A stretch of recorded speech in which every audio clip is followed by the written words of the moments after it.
What's the remnant going to do when they start passing the chip out, mark of the beast, in the churches?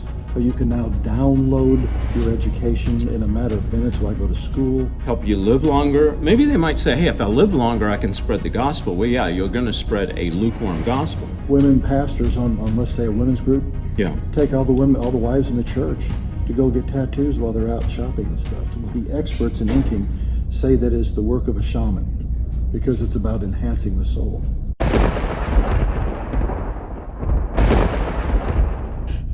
In this lukewarm church, is it a breeding ground? Is the soil fertile for the mark of the beast to come in, for them to actually believe that what they're doing, what they're taking, is part of the right thing to do?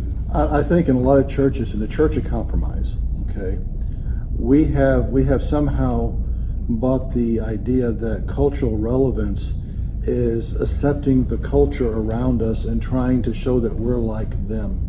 That is opposite of the biblical paradigm that we are of another kingdom. Well, I think that's part of what the Laodicean church was. They were compromising with the culture around them for the sake of wealth or whatever. Okay. And when we're seeing this in the church, whether it, the Bible talks about tattoos, and in fact, let's just take tattoos rather than some other areas. The Word of God says, "Thou shalt not get a tattoo. I am the Lord thy God." Period. Okay. Historically, and the ink industry will share this, historically when missionaries came in, the practice of tattooing stopped. And that they say that the experts, not Christians, the experts in inking say that is the work of a shaman because it's about enhancing the soul. Wow. So now we have Christians because they made it popular and we have lost our relevance. Right. Because we've lost our focus. Right. We now have women pastors on let's say a women's group. Yeah. Take all the wives in the church to go get tattoos while they're out shopping and stuff. Are you saying the chip may be in the tattoo? No. Or it's just opening up a door in the culture? It's changing the paradigm, okay? Yeah. I've said for a while that if they made wearing cow manure hats popular, there would be a worldwide shortage of cow manure.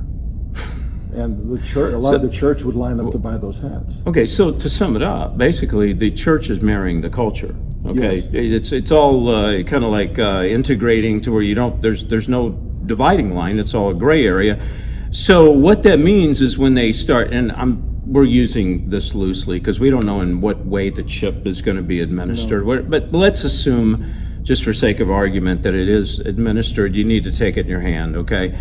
What you're saying is it's a good possibility these big churches and small churches that are lukewarm will actually welcome it because it's part of the culture. The culture may say you need this so you can, buy or something, sell something. We have to identify you. Right. Well, I think even more than that. What we're seeing with the chip is like the newer implants that LA pulled out. What he did share in his presentation, number one, they were so hard, nanocarbon tubes that was so hard it took a laser to cut it in half. But there's computing power in those. He documented one of his videos. They clocked it either at 20 gigahertz or 200 gigahertz. The best laptop you can buy operates at 3.5. So it can serve as a mechanism to rewrite your DNA, right? Upgrade your intelligence. Hugo de Garis at the first True Legends was sharing, and he said we can take something the size of a grain of sand. And it, at the molecular level, has the computing power to increase your intelligence 1,000%. Wow. So the mark of the beast will include a full human upgrade. Okay, so you're 80 years old, you take this chip, within 6 months you have the body of a 30-year-old. You'll live 300 or 400 years. You won't have sickness. We're gonna rewrite your DNA to where there's no cancer. It's gonna upgrade your intelligence. You can now download your education in a matter of minutes while I go to school.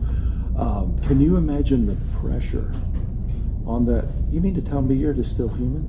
Right, exactly. And they're going to justify it because it's going to make you smarter, help you live longer. Maybe they might say, hey, if I live longer, I can spread the gospel. Well, yeah, you're going to spread a lukewarm gospel. So they're going to justify it this way.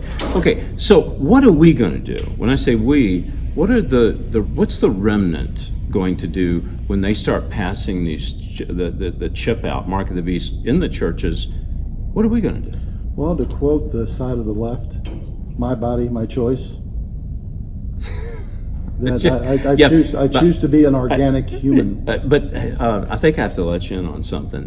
What is good for them is not necessarily good for us. I According, know that was tongue in cheek. Yeah, right. But we're going to have to resist it, and I think there's going to become enclaves where we're going to become kind of techno-Amish, to where there's going to be communities where believers become self-sufficient and not a part of the system. Wow, techno-Amish. I love that. That's great. We have to do a show on that. When we come back, I want to ask you about MK Ultra. Okay. MK Ultra.